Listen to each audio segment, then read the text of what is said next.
പുടുത്തം കഴിഞ്ഞിട്ട് കേട്ടോ. അപ്പോഴിതാ നമുക്ക് എന്ത് ചെയ്യാം, നനച്ചിങ്ങനെ കൊടുക്കണം കേട്ടോ. ഇത് ഓടി ക്രാക്കില്ല. ഞാൻ ഫുള്ള് കംപ്ലീറ്റ് പോയി നോക്കി, സൈറ്റിലെ എല്ലാ ഭാഗത്തും ഞാൻ തന്നെ പോയി നോക്കിട്ടോ. പക്ഷെ എവിടെ ഒരു സ്ഥലത്ത് പോലും ക്രാക്കില്ല കേട്ടോ, ഓടിയില്ല. കാരണം എന്താ വെച്ചാൽ ചെറിയ കുത്തു വരുള്ളൂ. നനക്കാതിരിക്കരുത് കേട്ടോ മക്കളെ. കോൺട്രാക്ടർമാരോട് അടക്കം നമ്മൾ പറയണം നനക്കാതിരിക്കരുത്. ആ പൈപ്പ് തരാം. അവിടെ ആവശ്യമുണ്ടോ?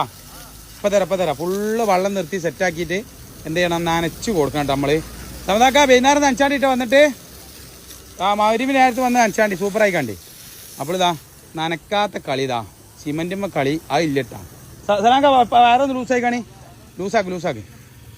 ഇതിമേ ചവിട്ടിതാ, ഞാൻ ചവിട്ടി അടക്കണേ. ഒരു പ്രശ്നവും എപ്പം കണ്ടിതാ.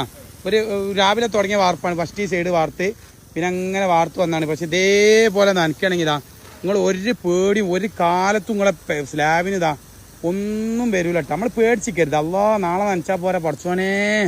അള്ളാ എല്ലായിടത്തും അങ്ങനെ നനക്കല് പറഞ്ഞാൽ അസ്സലാമു അലൈക്കും ഷമീറ പിന്നെ ലീക്ക് വരുന്ന എന്താ കാരണം എന്ന് ചോദിച്ചിട്ടുണ്ട് വരും കേട്ടോ. അപ്പോൾ എന്ത് ചെയ്യുക, ഇതേപോലെ കംപ്ലീറ്റ് വൈകുന്നേരം എന്ത് ചെയ്യുക, നനച്ച് ഫുള്ള് വൃത്തിയാക്കി ഇട്ട് കൊടുക്കുക. അണ്ണാ ഒന്ന് നീറ്റാ. ഫുള്ള് ഇതേപോലെ നനച്ചിട്ട് വൃത്തിയാക്കി സെറ്റപ്പ് ആക്കിയിട്ട് ഇട്ട് കൊടുക്കുക. നിങ്ങൾ ഒരു പേടും പഠിച്ചോളൂ, ധൈര്യത്തിൽ നനച്ചോളൂ. ഞാനല്ല പറയണേ, അത്രയും സ്ട്രോങ് ആണ് ഇപ്പോൾ വെയിലുകൾ. കടുപ്പുള്ള കാടിനുള്ള വെയിലുകളാണ്. അത് നിർത്തിയല്ല. ഓഫായിക്കോളി. ഫുള്ള് അടിച്ചിന്. നിങ്ങൾ വൈകുന്നേരം വന്നാൽ നനച്ചാണ്ടിട്ടാ. ഓഫാക്കേ. നിങ്ങൾ ഒരു പേടിയും പഠിച്ചിട്ടുണ്ട്. എന്നാലും എന്താ പറയുക, ഇത് മതി നിങ്ങൾക്ക്. കാലാകാലം നിങ്ങളെ സ്ലാബിന് ഒരു കംപ്ലൈൻറ്റും വരില്ലക്ക. ഇതേപോലെ നനയ്ക്കുകയാണെങ്കിൽ